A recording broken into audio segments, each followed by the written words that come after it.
Y ya está con nosotros Patricia Armendáriz, candidata a diputada federal plurinominal por Morena.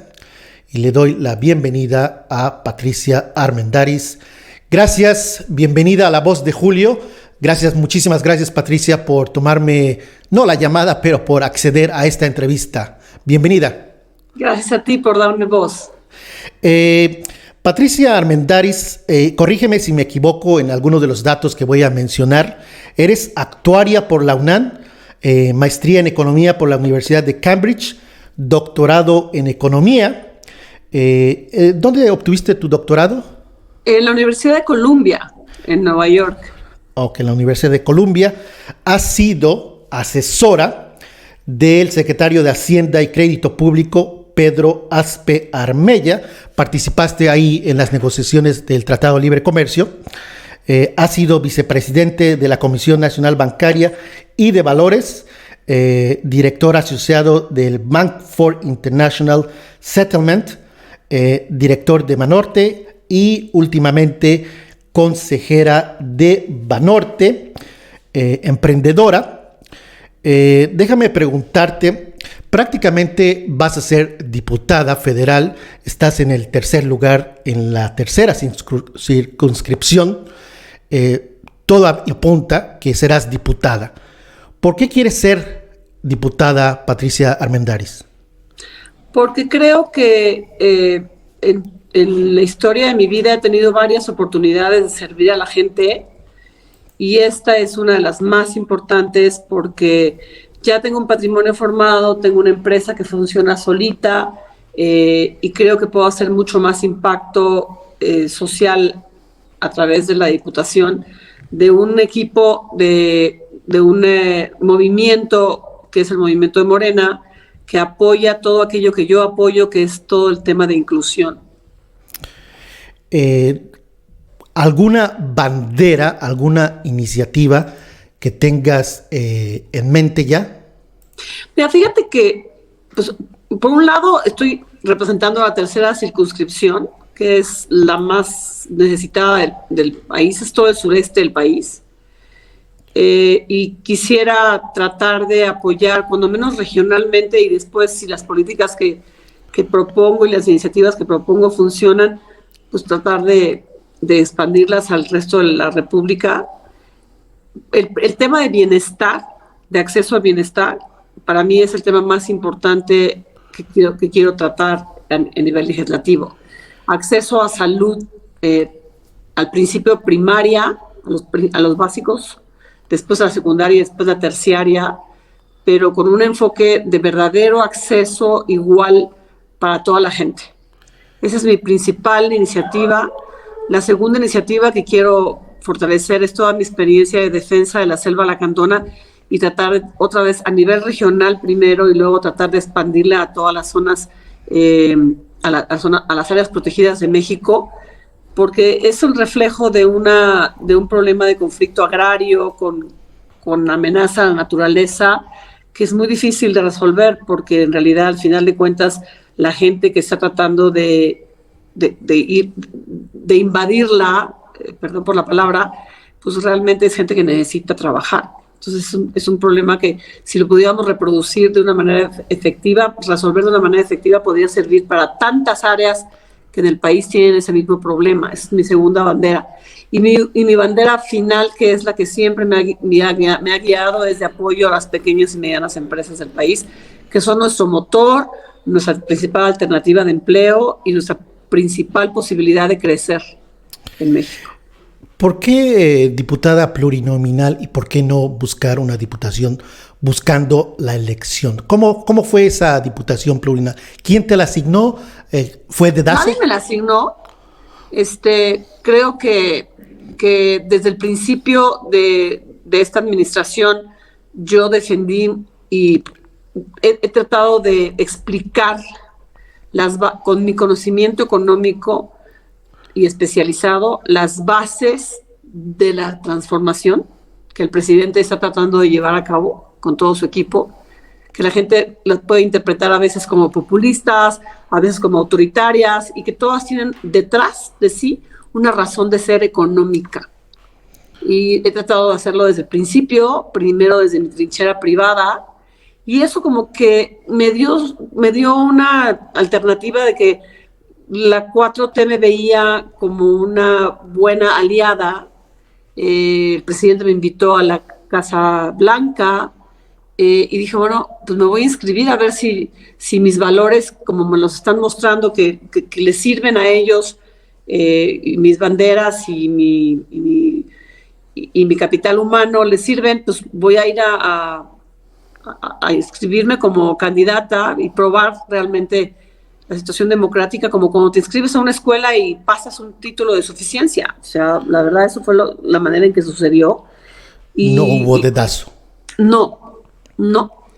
Creo que iba yo con mucha seguridad de que aporto un valor importante a Morena en la parte correspondiente a información, calificada, de una persona que tiene una formación académica, que complementa la formación social del resto de la base de Morena, que creo que es importante, la bisagra que puede significar una manera de tender puentes con la iniciativa privada en lo que parecería diferencias importantes, pues porque siento que el sector privado también me respeta mucho. Creo que tengo bastante prestigio como una economista, empresaria, exitosa, seria, y eso puede ser un gran valor también en un momento tan importante de división que existe en México.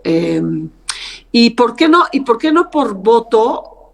Neta del planeta, todavía no siento que la democracia de voto en México, cuando menos en los estados más pobres, sea una realidad. Estoy en Chiapas ahorita, y oyes a cuánto está el voto ahora. O sea, por más que el presidente haya dicho, por favor, invito a todos los gobernadores a que hagan un voto porque van a votar por la democracia, no me la creo todavía. Ya tuve una experiencia siendo candidata del PAN y no sabes todo lo que me hicieron. O sea, verdaderamente enfermaron a todos mis jefes de casilla, utilizaron mis propios fondos de campaña para otro candidato. Es un verdadero asco todavía, es un verdadero cochinero.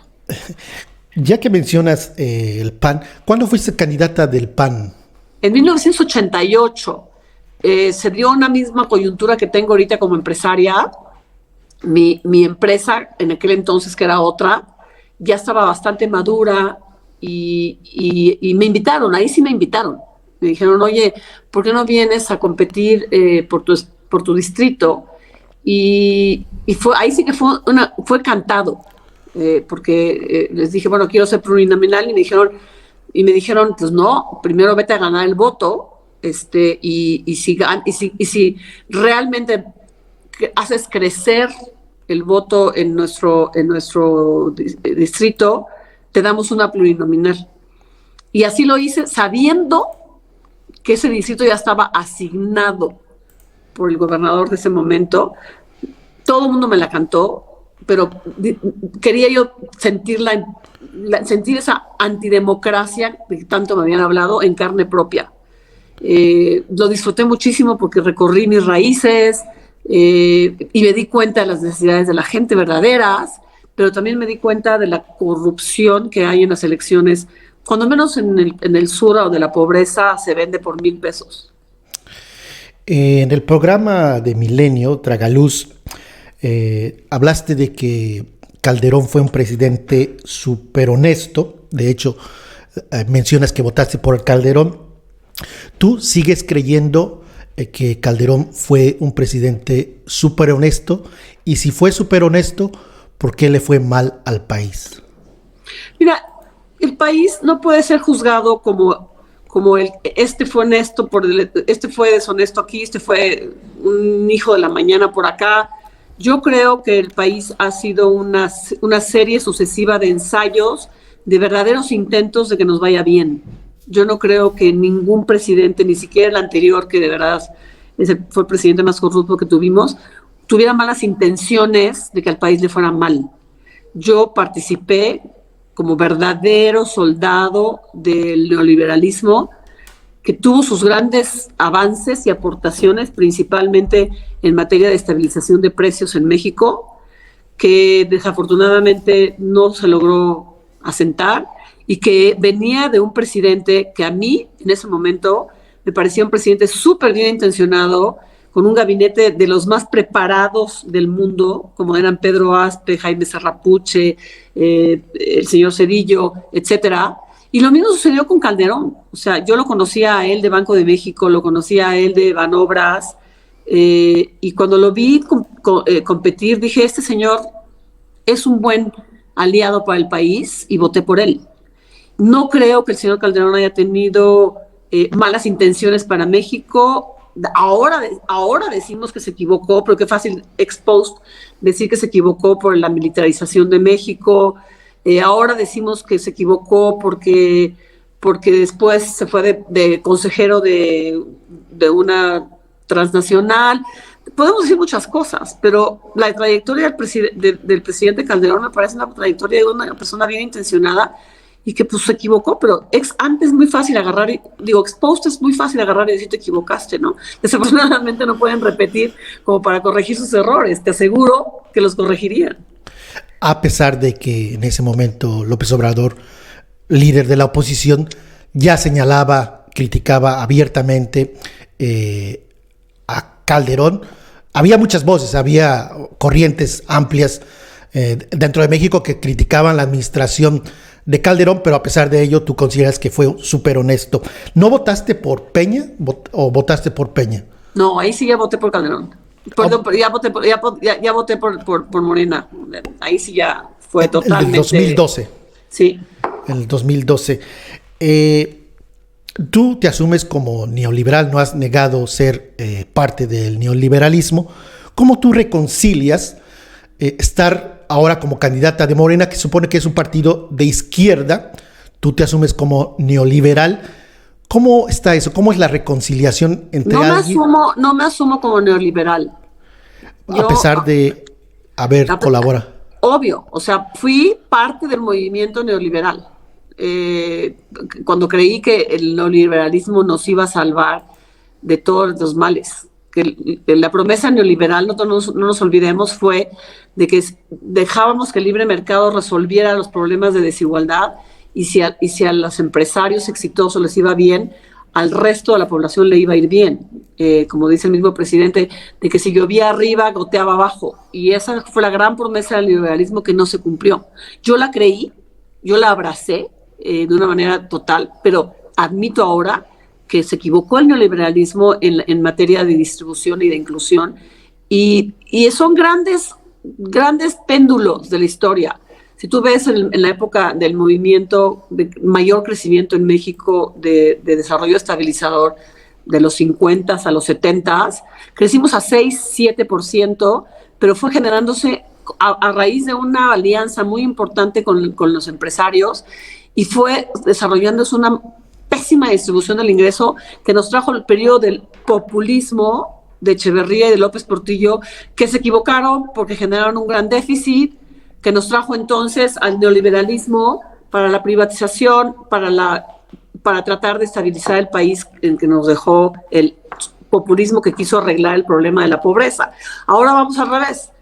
Otra vez, nos damos cuenta que las alianzas perversas del sector privado con el sector público, las perversas, porque hay unas muy buenas, algunas alianzas perversas, hacen que se capture el Estado y se genere mayor desigualdad del ingreso, y esa fue la respuesta del pueblo al elegir un gobierno más igualitario. No estoy de acuerdo en que Morena pueda hacerse llamado como un partido de izquierda. Yo creo que esas definiciones a ultranza de izquierda, derecha, ya no existen. Yo creo que el presidente ha demostrado que es muy ortodoxo, muy heterodoxo, no es poco ortodoxo en cuanto a definir su posición, porque busca al empresario.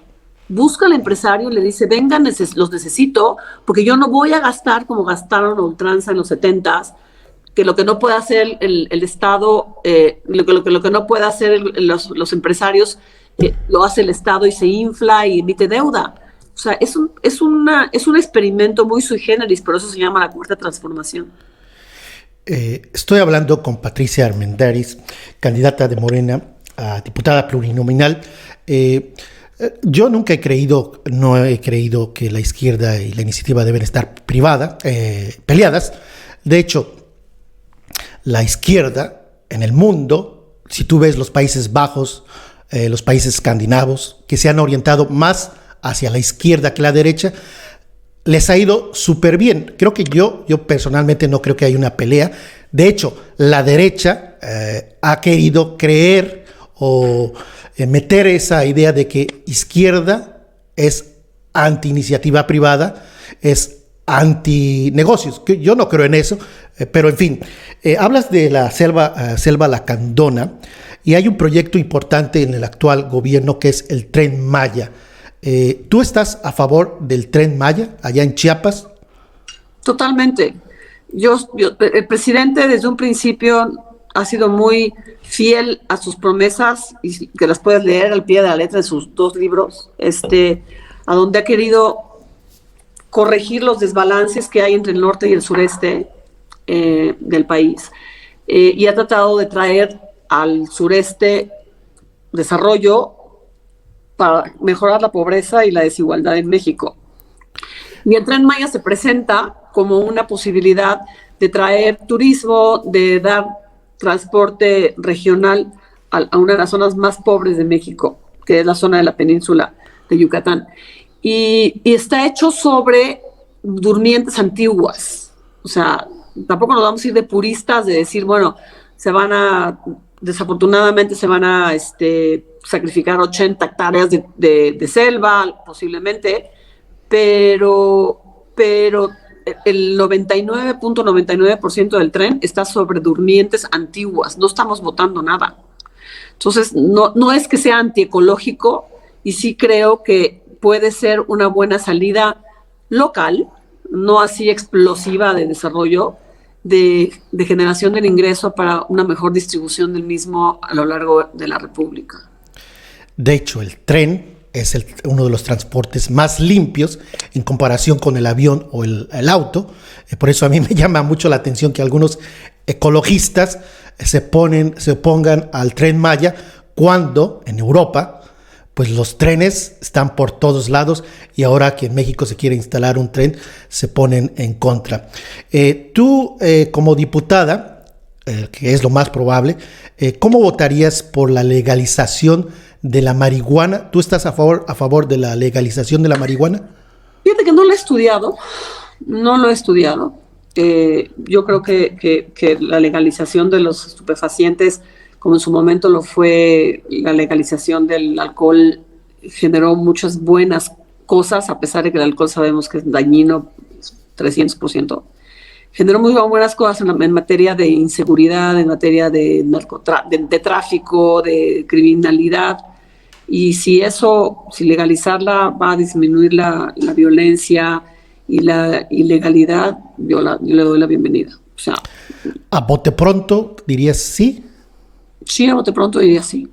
¿Solamente la marihuana o tal vez otras drogas, pero ya sería mucho más adelante, ¿no? Mira, te voy a decir una cosa. Mi experiencia en Suiza, perdón, voy a apagar mi lámpara porque me estoy quedando sin batería y no quiero quedarme sin batería, ¿sí? Adelante. Mira, yo viví en Suiza cuando estuve en Basilea, en el Banco de Pagos Internacionales, y lo que más me sorprendía es que en ese país era absolutamente legal todo tipo de droga, estupefaciente, LSD, lo que fuera, porque sabían que una ausencia una escasez de la droga entre los adictos generaba muchos problemas de inseguridad, y es el país más seguro del mundo. Y tenían un lugar a donde el Estado le entregaba droga a los drogadictos, un lugar gratis. Era una plaza a donde los drogadictos iban por su droga, porque no, claro, por otro lado, el contrapeso de la cultura de no consumas, de control en los colegios, etcétera, era muy importante. Como el control ahorita del alcohol debe de ser importante en cualquier país civilizado. En México ni siquiera el control del alcohol es correcto. A los niños se les deja entrar a los antros a los 14 años a emborracharse y a envilecerse, y les sacaban el coco. O sea, yo creo que todo buen control civilizado de todo tipo de estupefacientes y de droga es la manera de llevarlo en lugar de cargar con los costos de la delincuencia y de la violencia que hemos visto en tantos países, incluido México. Tú dices que no te describes como una mujer feminista. ¿Cuál es tu posicionamiento ya como diputada que serías sobre el matrimonio entre personas del mismo sexo y la adopción de hijos de estos matrimonios del mismo sexo? ¿Cuál es tu posicionamiento ahí? Yo votaría a favor, pero eso no tiene nada que ver con mi feminismo o mi no feminismo. Yo estoy en contra de todas aquellas políticas de las mujeres, acciones de las mujeres que se ponen o de víctimas o se ponen de yo quiero ganar un lugar nomás por repartición burocrática, democrática, 50-50. Mi experiencia, mi historia es que si tienes suficientes valores internos y suficientes sueños que perseguir, tú misma puedes lograr lo que quieras. Buscar los escaños empresariales o del Congreso por la vía de las cuotas es denigrante para la mujer. Perdón si me equivoqué, no tiene que ver nada del feminismo con el matrimonio entre personas del mismo sexo. Sobre la interrupción del embarazo es lo que quería preguntarte. ¿A favor de la interrupción de embarazo o en contra de la interrupción del embarazo? Yo estaría a favor de la interrupción del embarazo. Pues creo que eres muy, muy liberal en esos temas sociales, a favor de la legalización de la marihuana, a favor del matrimonio igualitario, al igual de la interrupción del embarazo. Yo creo que eres más de izquierda que neoliberal. Es que te sigo diciendo que las etiquetas a mí no me funcionan. No soy neoliberal. Aprendí a no ser neoliberal. Que en este momento México no necesita un extremo neoliberal que algún día va a volver. Ahí te acuerdas de mí. Tal vez yo ya esté muerta. El péndulo va a regresar al sector privado en algún momento. Ahorita el péndulo está a favor de un Estado fuerte, un Estado dirigista que pueda hacer las transferencias justas hacia una sociedad más justa. Pero tampoco eso quiere decir que sea un Estado de izquierda. Puede ser un Estado socialdemócrata. No necesariamente la palabra de izquierda le queda perfecto. A mí se me hace incluso un nombrecito ya pasado de moda. Creo que en México se malentiende a la izquierda. Quiero que siempre, en lo personal, asocian, mi experiencia es que asocian izquierda, Venezuela, Cuba. Creo que no ven muchas personas Europa, porque ahí la izquierda ha gobernado por siglos y les ha ido muy bien. Y ya que hablas de un Estado fuerte, recientemente Biden propuso aumento de impuestos a los que más ganan. Es tiempo de copiar, ahora sí, lo que está haciendo Estados Unidos y aumentar los impuestos, no de manera generalizada, pero en ese famoso 1%, tal vez tú eres parte de ese 1%, ¿estás a favor de que se aumente? Quiere el Biden pasar del 37% al 39.6%. Es necesario para un Estado fuerte aumentar, además de combatir la corrupción y todo eso, también que los que más tienen paguen más en comparación con lo que paguen ahora. No, yo sí que, más bien, yo sí creo que en México efectivamente hay una distribución del ingreso de las más desiguales del mundo cuando consideras la parte de riqueza.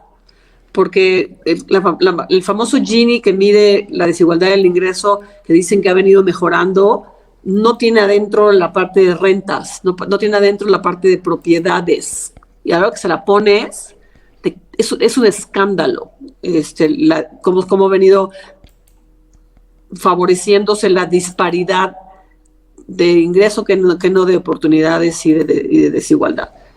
Pero si bien es cierto que es una tendencia en el mundo lo que fue inaugurado históricamente por López Obrador de un Estado fuerte que ahora Biden lo está diciendo, de un antineoliberalismo que ahora Biden lo está diciendo, que tampoco tenemos que copiarnos todas las cosas. O sea, yo creo que para las circunstancias que está viviendo en México ahorita de confrontación entre los conservadores y el presidente, y conservadores no en el sentido peyorativo ni despectivo para nada, conservadores que quieren conservar el status quo y que tienen razón en defender sus cosas, ahorita meterle a decir, ahora te voy a meter un impuesto a tu riqueza, sería un polvorín, sería un fósforo que no nos serviría para nada.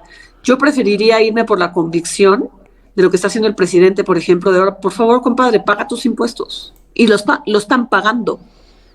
Por favor, compadre, cuida el medio ambiente, lo están haciendo.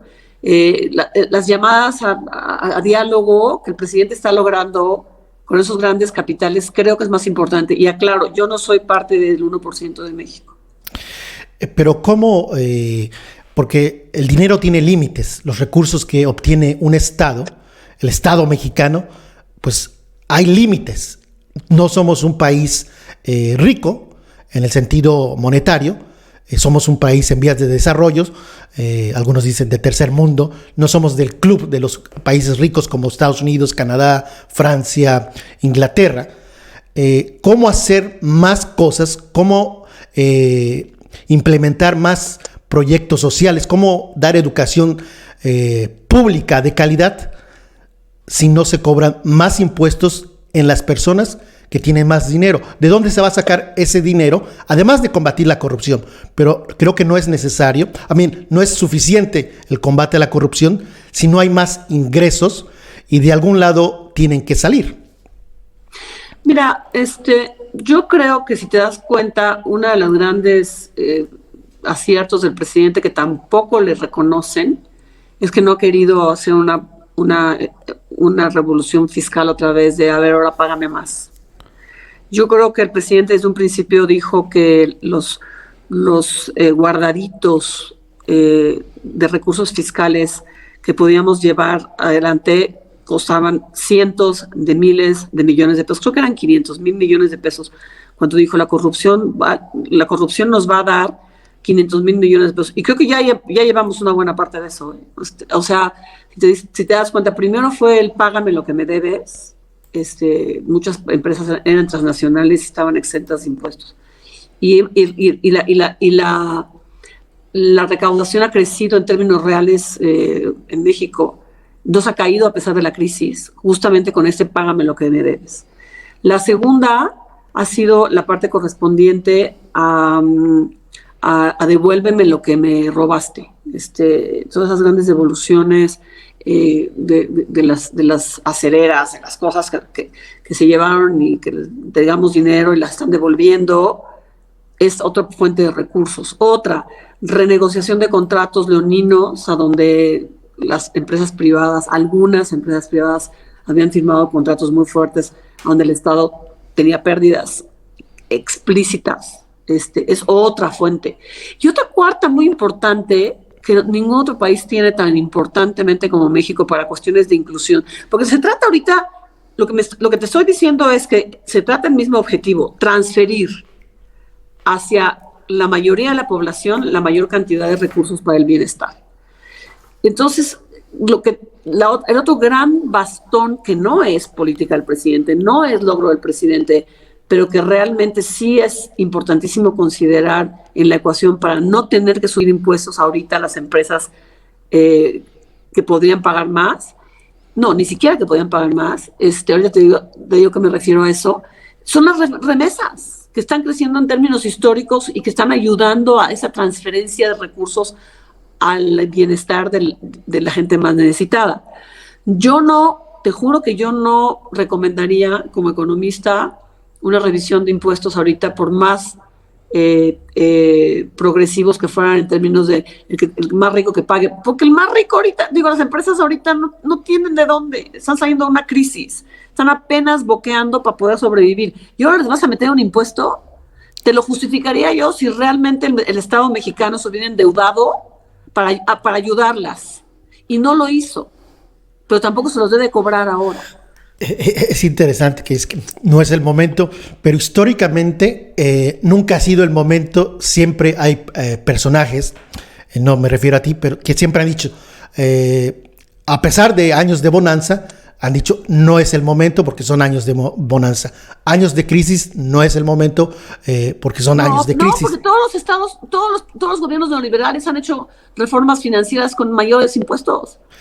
Hablo impuestos no a la población en general, no más IVA, sino a las personas que ganan, no sé cuál es el 35% de impuestos sobre la renta, los que más ganan. Pero si lo subes, lo que estás diciendo, impuestos sobre la renta, es sobre utilidades de las empresas que ahorita no pueden pagar. En una suposición de que la economía crece al 4%, dejamos atrás la pandemia. Ahí sí. Pues todo vuelve a la normalidad. Pero de hecho, muchos economistas a nivel mundial han dicho que los que más tienen van a tener que pagar más para ayudar a los países pobres. A nivel mundial hay un movimiento en que las personas que tienen más dinero, no hablo solo de las empresas, sino las personas físicas y morales, que deben de pagar un poquito más, de 35 a 37 tal vez.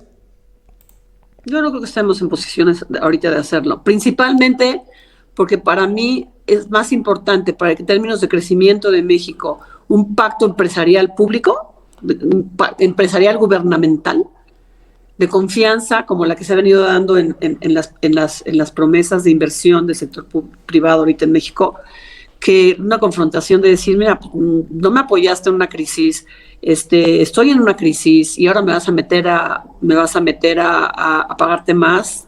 No. Estoy hablando de empresas.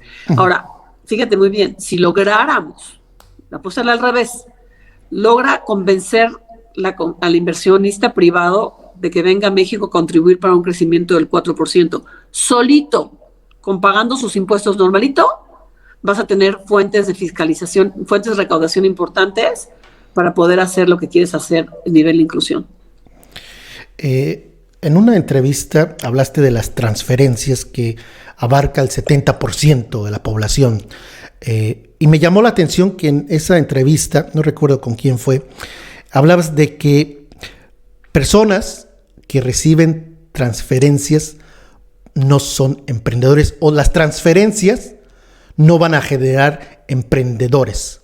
¿Cómo está eso de que personas que son beneficiadas con los programas sociales a través de las transferencias, no hay la posibilidad de que haya un emprendedor que salga de ahí? ¿Por qué no podría salir un emprendedor que recibe una beca o que recibe una ayuda temporal? ¿Cuál es la pelea entre transferir? No es una pelea. Yo creo que el Estado mexicano te está dando los elementos apenas básicos, y además yo quisiera que fueran más, para sobrevivir, para salir adelante. Las transferencias, el 80% de las transferencias son para complemento familiar, para complemento de ingresos familiares, para niños que estudian, principalmente para adultos mayores, para discapacitados. Hay dos tipos de transferencias que están en cierta manera manteniendo la posibilidad de que los chavos que quieran estudiar puedan seguir estudiando a través de México, de jóvenes en becas estudiantiles para universidad. Y la otra, el típico subsidio a la nómina de jóvenes emprendiendo para el futuro, que son básicamente las que te meten a trabajar a una empresa, apostándole a que esa empresa durante el año le guste lo que haces y ya te quedes como empleado fijo. De eso a que te estoy dando dinero suficiente para poder salir como emprendedor, a lo que me refería yo es a que en la época de la pandemia más fuerte, a donde Donald Trump estaba botando dinero como loco, todo tipo de empresas, a todo tipo de hogares, mandaba cheques y muchos porcentajes del Producto Interno Bruto, y todo el mundo les reclamaba al presidente, ¿por qué no haces lo mismo? Y el presidente decía, los pocos recursos que tenemos van nada más a que sobrevivan las pequeñas y medianas empresas. Y les mandó 20,000 pesitos. Fueron 45,000 millones de pesos de transferencias. Y les mandó crédito a la palabra. y yo lo que digo es que ninguna de las dos cosas podrían haber sido suficientes para sacar adelante un emprendedor. ¿Cómo sacas adelante un emprendedor? A un emprendedor lo sacas adelante sosteniendo su crecimiento inicial. Y eso necesita mucho más dinero que 20,000 pesitos. Y eso no lo tenemos, ni el gobierno lo va a dar. El emprendedor mismo tiene que ser capaz de vender sus ideas en un mercado de capitales suficientemente desarrollado. Y ninguna de las dos cosas existen en México. Ni el emprendedor sabe vender sus ideas porque no las sostiene financieramente, no las puede comprobar porque no está acostumbrado a los números, ni existe un mercado de capital privado que esté buscando oportunidades de emprendimiento que puedan ser después fuentes de generación de utilidades para el inversionista. Ninguna de las dos cosas existe. El día que exista, México va a explotar como país en términos de crecimiento. Ya que mencionas a Trump, ¿tú querías que se reeligiera? ¿Tú apostabas a que Trump se reeligiera? No, yo creo que Trump merecía ser destituido por todos los extremos a los que llegó, que no le hicieron bien a Estados Unidos. En lo personal, en lo que pude tocarlo personalmente en la Casa Blanca, en su famosa cena, donde se mostró como un individuo humano a puerta cerrada, y por eso lo tuiteé, pues me dio tristeza que se fuera, porque realmente era un amigo de México que nos apoyaba muchísimo atrás de bambalinas. Por de frente, pues era un político demasiado disruptivo y grosero que nos insultaba, pero por atrás nos mandaba respiradores, nos mandaba vacunas, nos dio chance del problema del conflicto del agua, nos firmó el TEMEC, que él había jurado que no lo iba a hacer. Entonces me dio tristeza porque sí era un amigo de México, pero lo que más me sorprende es que el presidente ahora ya logró pues seducir a Biden y habla con Kamala Harris cada semana. O sea, el señor es un seductor. Es el vecino Estados Unidos, y yo creo que cualquier presidente que esté ahí, pues el presidente mexicano tiene que lidiar con él. Mandó Trump los ventiladores, más no las vacunas, porque las vacunas todavía no estaban listas. Tienes toda la razón.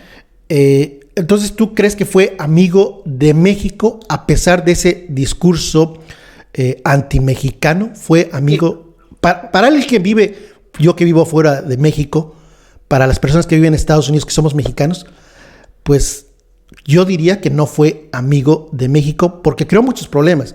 Para las personas que están viviendo en Estados Unidos, que están viendo este programa, saben de lo que les hablo, porque ese discurso de odio generó problemas donde tú ibas en la calle y sus seguidores, si te veían como latino, como hispano, pues te insultaban.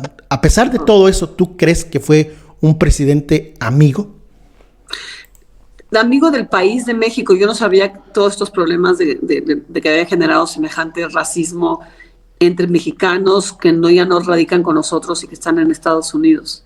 Lo lamento muchísimo. Yo digo que fue amigo del país mexicano como territorio mexicano por todas las cuestiones que hizo en su momento, por los hechos históricos. Hay un hecho muy chistoso que lo leí en algún lado, pero bien documentado, que no existe, que este presidente tuvo menos iniciativas antimigratorias que, por ejemplo, Obama. Deportados, número de deportados. Y que construyó, bueno, medidas como que, con algunos medidores, ¿no? Y que construyó menos kilómetros de muro que otros presidentes demócratas, por ejemplo, ¿no? Entonces, como que era pura boca, ¿no?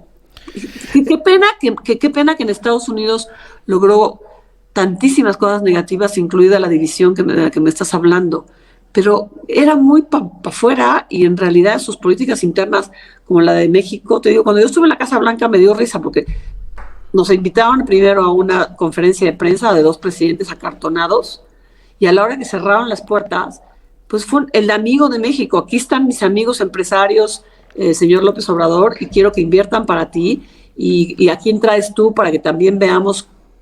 Y se abrió el micrófono para que todos empezáramos a hacer negocio entre nosotros.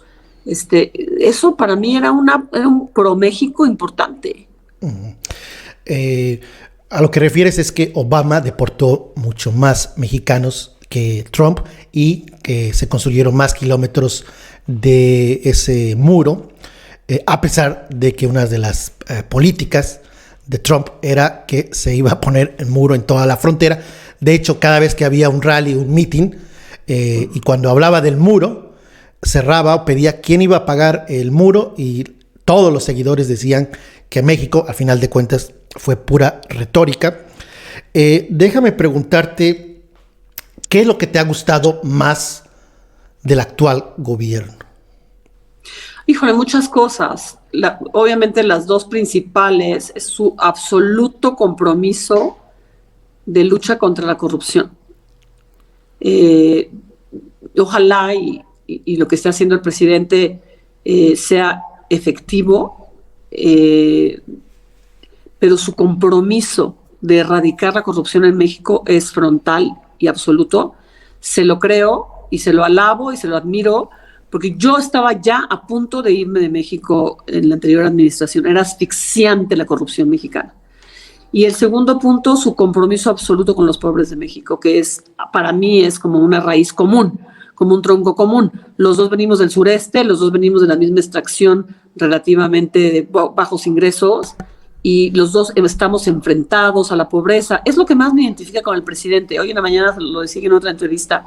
Yo creo que la compasión que me sale del alma espontáneamente y que está reflejada en todas mis actividades profesionales por la gente que no tiene recursos, nace de mi exposición a esa gente por haber nacido entre ellos. Y el presidente fue lo mismo. Entonces yo creo que los dos tenemos ese compromiso que, pues, perdón por la palabra, que mamamos, en la cual nos criamos y de donde sacamos ese rollo de yo voy a tratar de apoyarlos.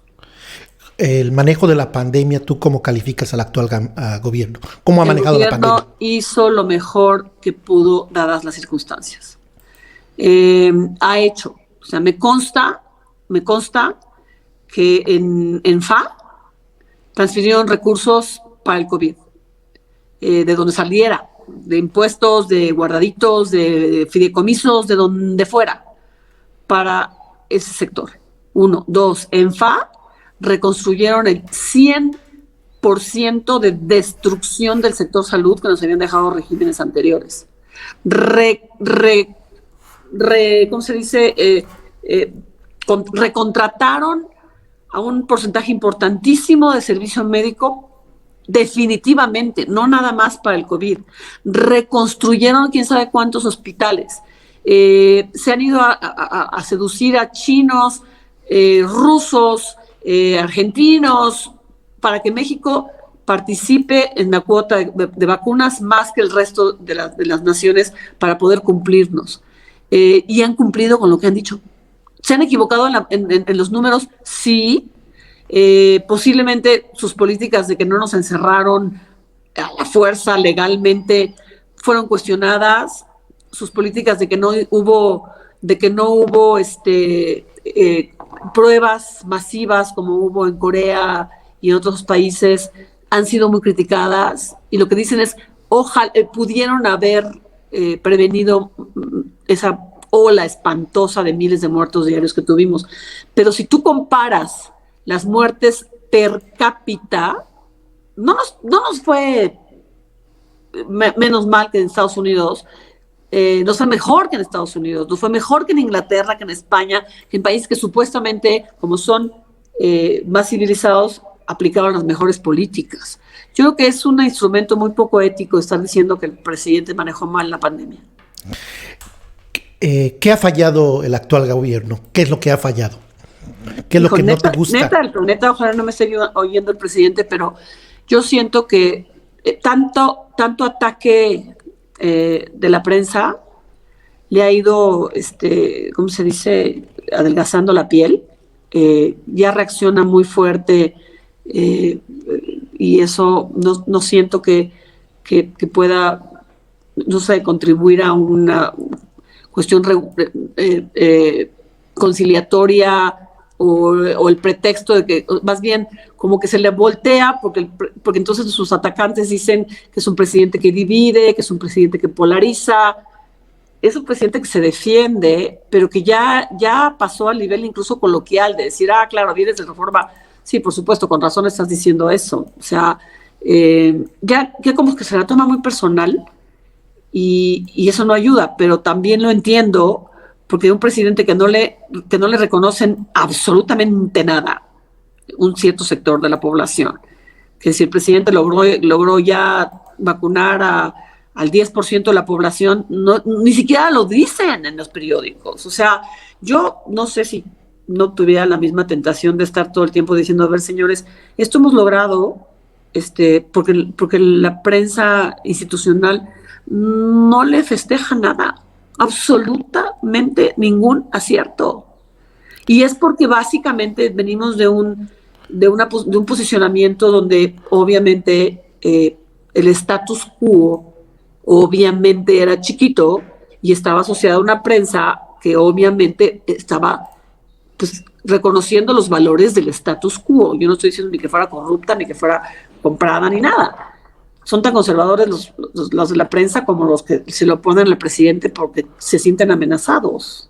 Es lo que creo. Pero en el ejercicio del poder, más allá de las mañaneras, más allá de lo personal, ¿qué no te ha gustado del actual gobierno? ¿En qué ha fallado el actual gobierno?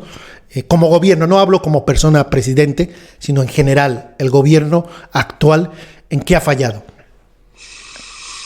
Híjole, lo que pasa es que nos ha agarrado la prioridad tan importante de la lucha contra el COVID, que le aplaudo la manera en que la han llevado, a donde las cosas en las que posiblemente que son menos prioritarias y que no las han tenido tiempo de atenderlas, no puedo decir han fallado, pero porque ahorita estamos como que con toda la cobija contra el COVID.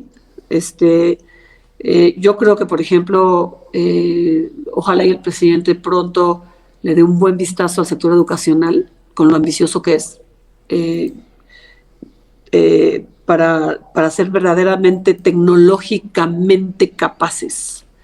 El presidente de repente da avisos de que es muy de avanzada por ejemplo, en el Internet, quiere cobertura de Internet para todo el país, quiere un banco del bienestar para bancarizar a todo el país, yo creo que a la hora que tenga su mano derecha o su mano izquierda ya no ocupada totalmente en la lucha frontal contra el COVID y la corrupción, aspiro a que tenga tenga tiempo en los próximos 3 años de echarle un buen vistazo y un buen revolcón a la parte tecnológica de la educación. La reforma energética, ¿tú estás a favor de la nueva reforma energética que presenta el actual gobierno? Darle más poder a los monopolios de la electricidad, la Comisión y Pemex. ¿Tú estás en favor de eso o es algo con lo que no coincides? Totalmente a favor. O sea, dados los resultados de la privatización del sector energético de México, no hay más que decir, a ver, venga de regreso, por favor, ahora yo voy a tratar de hacerlo.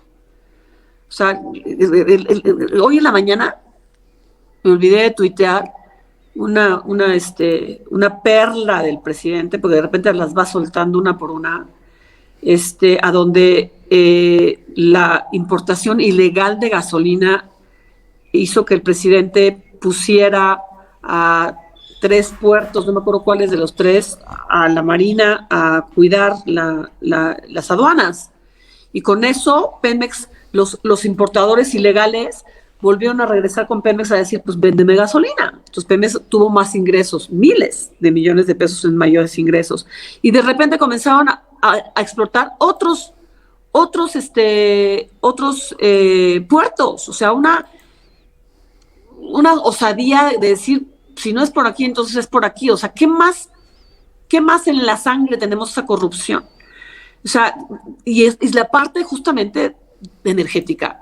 Las plataformas que el presidente dijo hoy que se quedaron botadas en el mar para explotación de gas natural, y que le van a costar ahorita, lo dijo hoy en la mañana, 2.200 millones de pesos rehabilitar para poder realmente utilizarlas para México.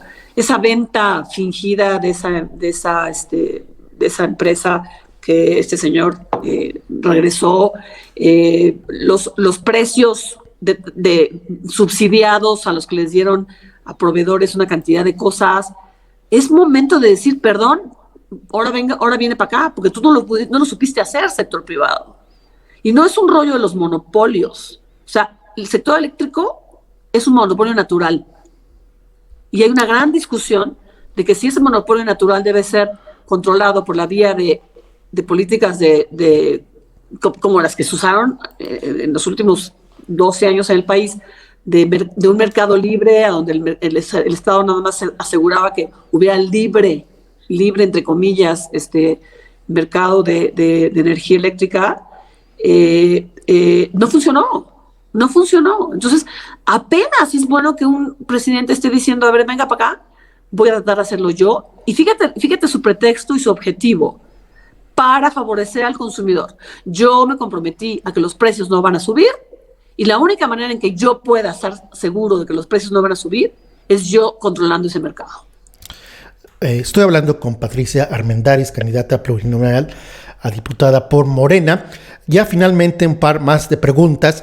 El accidente en la línea 12, desde tu punto de vista, ¿a qué se debe? ¿Negligencia del constructor? 3 constructoras, una del hombre más poderoso de México, Carlos Slim. Y ¿vas a dejar el banco Banorte? ¿Lo vas a dejar o vas a tener 2 trabajos, diputada y consejera de Banorte? No hay. Explícame eso y lo de cómo ves lo del accidente. ¿Negligencia? Yo creo que. ¿Cuántos años tenía esa línea de estar operando así? La inauguraron en el 2012, prácticamente es la única, la más nueva. Dicen que es nueva porque pues es 2012 a la fecha, son 9 años. Mal construida, mal administrada. ¿Quién falló ahí? ¿De quién es la culpa, pues? Yo, perdón, pero sí creo, sinceramente, que cualquier servicio público debe ser, principalmente cuando se expone la seguridad de la gente, debe de ser pasado por escrutinio desde el momento de su entrega, y yo diría que diariamente. Así como los aviones para salir tienen que pasar por un sistema de checks and balances muy importante, yo creo que el servicio del metro debe de tener un sistema de supervisión diaria sobre su seguridad. Yo creo que eso fue lo que falló. Y lo que me dices de Banorte, pues desafortunadamente le tengo que decir adiós a Banorte, y desafortunadamente le tengo que decir el adiós al liderazgo de mis empresas. No, la parte de Banorte, porque los estatutos internos del banco le prohíben que tengan consejeros que sean figuras públicas, y me da mucha tristeza porque es mi alma mater, los amo, los adoro. Y en la parte de mis empresas privadas es porque quiero ser muy transparente, de que no tengo ningún conflicto de interés, a pesar de que los temas que voy a llevar a la legislatura no tienen nada que ver con mis empresas, sí los voy a dejar en un fideicomiso ciego. ¿Estás a favor de que todos los diputados, el Congreso es muy opaco, la mayoría de los diputados no han hecho pública su 3 de 3, declaración patrimonial de intereses y física? ¿Tú estás a favor? Llegando al Congreso, ¿vas a hacer tu 3 de 3 pública o vas a decir, no, aquí la declaro al Congreso, lo dejamos interno? No, por supuesto la voy a hacer pública, pero creo que ese 3 de 3 es insuficiente. Yo creo que todos los diputados y senadores y servidores de México deberíamos de dejar todos nuestros bienes administrados por un fideicomiso cerrado, ciego. Coincido, la 3 de 3, o no se llama la 3 de 3 en el gobierno federal, pero hacen públicos su patrimonio, sus ingresos, posibles conflictos de interés, a diferencia del Senado y la Cámara de Diputados, donde no es obligatorio, lo hacen de manera interna. Y ya finalmente, Patricia Armendáriz, primero, gracias por la entrevista, muy interesante. Tú eres de Chiapas, naciste en Comitán, y te suena este nombre, el de Jorge. ¿Quién es el candidato allá de tu partido en Morena en Comitán. ¿Estás en Comitán ahora o estás en la Ciudad de México? En Comitán. ¿Vas a votar por Jorge Constantino Canter? Sí, claro. Y aquí voy a citar lo que dijo y por lo cual salió, no sé si haya salido a la fama, dice: vale más la vida de un pollo que la de un indígena terrateniente, ya fue alcalde por el PRI. ¿Tú te sientes cómoda? Y lo han criticado, no es la primera vez, de ser terrateniente, pero vale más la vida de un pollo que la de un indígena. ¿Eso es cambio? ¿Eso es progresista? Híjole, no, ¿Eso es transformación? Nada. Para nada. Yo no sabía de ese decir de Jorge Constantino. Lo que sí sé es que no es un terrateniente. Es un señor de a pie que tiene 6 hectáreas afuera de San Cristóbal, afuera de Comitán. No vive de eso, vive de vender cochinita pibil en la carretera. No es una persona con recursos. No es cacique. No, para nada. Es un hombre de a pie, muy humilde, que ya ha estado en esta posición y no tiene un historial de enriquecimiento ilícito. Me sorprende, no sabía. Te lo dice una local. Entonces es eso, ahora sí, fake news de que es un terrateniente, un cacique de ahí de Comitán, Chiapas. Ya fue, eso sí fue presidente municipal priista. Ya le tocó, ahora va por Morena, pero sí abiertamente estuvo en contra del movimiento zapatista. Y alguien que conoce, un columnista de La Jornada, lo ha criticado fuertemente. Y te cito lo que dice él: vale más la vida de un pollo que la de un indígena. Muy mal. Le voy a preguntar, ahorita colgando voy a llamarlo para que aclare esa terrible y abominable expresión, si es que es cierta, porque los fake news están de moda muchísimo más que nunca en época electoral. Pues muchas gracias, Patricia Armendáriz. Suerte en lo que venga. Lo más probable es que vas a ser diputada, y creo que vas a ganar menos siendo diputada que estando en tus empresas. ¿Es correcto? Por Dios santo.